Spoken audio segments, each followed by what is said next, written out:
मुख्यमंत्री अखिलेश यादव ने एटा में गठबंधन प्रत्याशी देवेंद्र सिंह यादव के समर्थन में चुनावी जनसभा को संबोधित किया, जहां अखिलेश भाजपा पर जमकर बरसे। उन्होंने कहा कि गठबंधन के पास जितना वोट है उतना किसी के पास नहीं। बीजेपी ने शिक्षा मित्रों और जनता को गुमराह किया था, अब जनता इसका जवाब देगी। आज कोई चौकीदार नहीं बनना चाहता क्योंकि युवाओं को नौकरी चाहिए।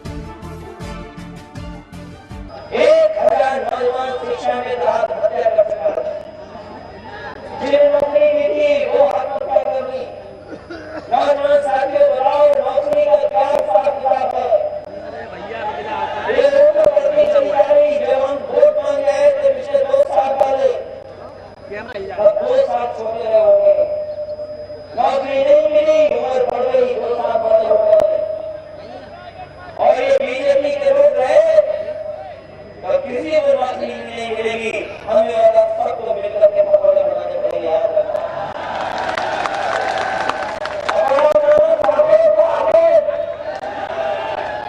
पकौड़ा बनाने की बात कर रहे हैं और जो पकौड़े का आजकल तेल में इस्तेमाल हो रहा है वो भी विदेशी है,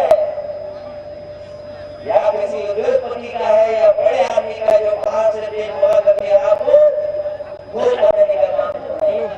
हम तो इतना जानते हैं पकौड़े बनाए हो, लेकिन सरसों के तेल में पकौड़े। अखिलेश यादव एक चुनावी जनसभा को संबोधित करने एटा पहुंचे। जब अखिलेश यादव मंच पर बैठे हुए थे तभी एटा लोकसभा से महागठबंधन के प्रत्याशी कुंवर देवेंद्र सिंह यादव फूट फूट कर रोने लगे और कहा कि ये उनका आखिरी चुनाव है, इसके बाद वो कभी चुनाव नहीं लड़ेंगे।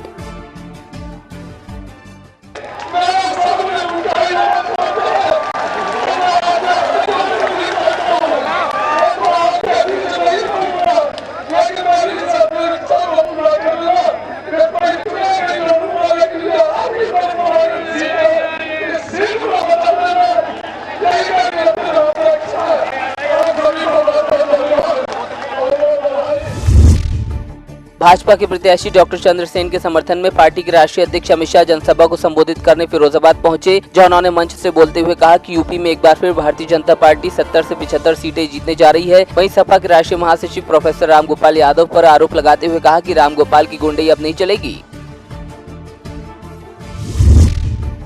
फतेहपुर जिले में 5वें चरण में होने वाले लोकसभा चुनाव के मद्देनजर नामांकन प्रक्रिया शुरू हो गई है, जो 18 अप्रैल तक चलेगी। नामांकन के चलते कलेक्ट्रेट परिसर को छावनी में तब्दील कर दिया गया है। नामांकन के पहले दिन फतेहपुर जिले की मौजूदा सांसद और केंद्रीय मंत्री साध्वी निरंजन ज्योति ने एक सेट में नामांकन दाखिल किया। जनपद बहुत पिछड़ा हुआ। माननीय प्रधानमंत्री जी ने जब नीति आयोग के द्वारा सर्वे करवाया, यह जनपद 64वें पायदान पर था।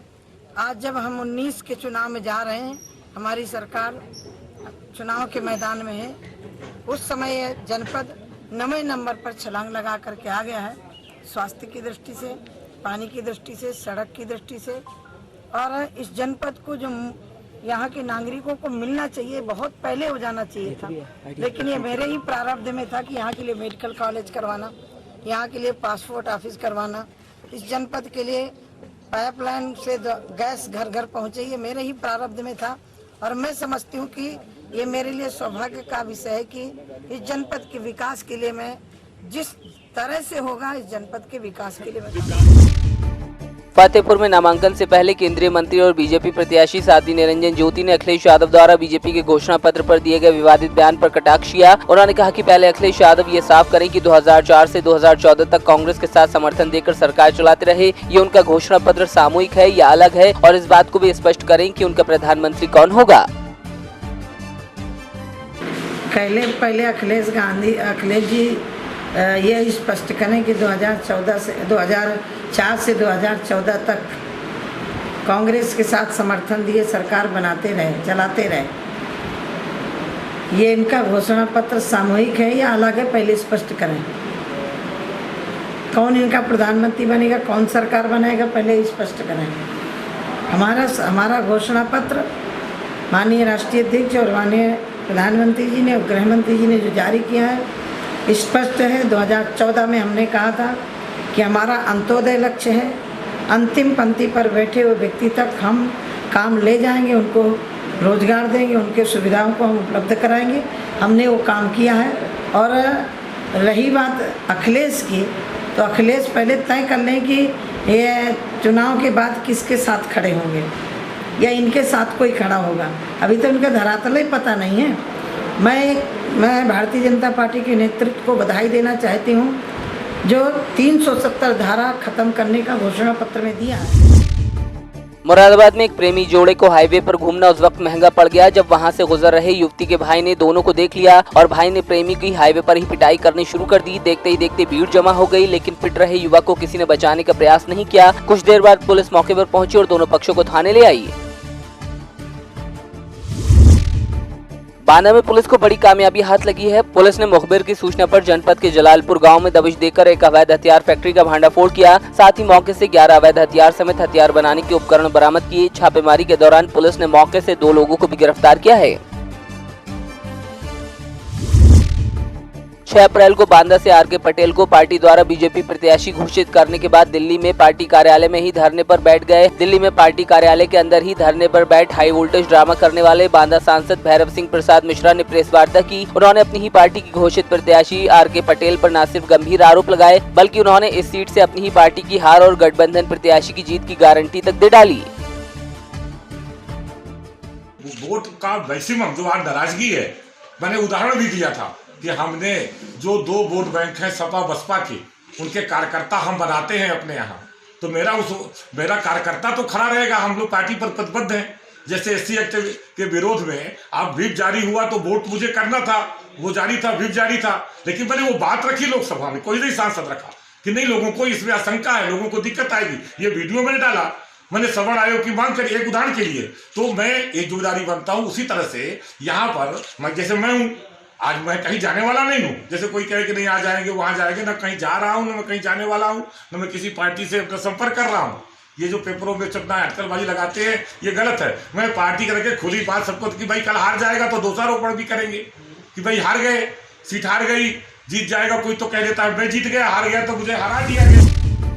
बुलंदशहर में 2019 चुनाव के लिए गुरुवार को मतदान होना है, लिहाजा गौतम बुद्ध नगर लोकसभा सीट के खुर्जा और सिकंदराबाद के लिए पोलिंग पार्टियां रवाना कर दी गयी। खुर्जा विधानसभा के लिए 452 और सिकंदरा के लिए 421 पोलिंग पार्टियां बनाई गई हैं। जमात इस्लामी हिंद ने लोकसभा चुनाव के मद्देनजर अपने लेटर हेड पर एक सर्कुलर जारी किया है, जिसमें मुसलमानों से सपा बसपा गठबंधन को वोट देने की अपील की गई है। जब इस मसले पर संगठन के प्रदेश मीडिया प्रभारी से पूछा गया कि यह आचार संहिता का उल्लंघन है, तो उन्होंने जवाब में कहा कि ये लेटर सिर्फ अपने गठबंधन के लोगों के लिए जारी किया है। उमरिया जिले के चंदिया थाने क्षेत्र के ग्राम बाका में 17 वर्षीय किशोर की संदिग्ध परिस्थितियों में मौत हो गई। 36 घंटे में मृतक का शव बरामद हुआ, जिससे ग्रामीणों में आक्रोश है। परिजनों का आरोप है कि युवक की हत्या कर शव फेंका गया है। कांग्रेस नेता और जिला पंचायत अध्यक्ष ने निष्पक्ष जांच कराने की मांग उठाई है। अंतर्गत ग्राम बाका में एक बालक जिसका नाम शिवम था, वो अपने साथियों के साथ यहाँ पे दोपहर में तैरने आया था, जिसकी जानकारी मिली कि वो डूब गया है। इसके बाद जो हमारा विशिष्ट होमगार्ड का जो बल है उसको बुलाया गया, जिसने प्रयास किया उसे बचाने का।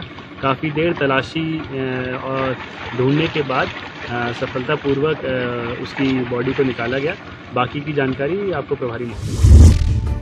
सोलापुर में एक कारखाने में आग लगने के बाद हड़कंप मच गया। आग की वजह से टॉवल कारखाने में रखी मशीनरी और कच्चा माल जलकर खाक हो गया। आग के कारणों का पता नहीं चल पाया है। 15 से 20 लाख रुपए के नुकसान की आशंका जताई जा रही है। गनीमत रही कि कोई जानी नुकसान नहीं हुआ।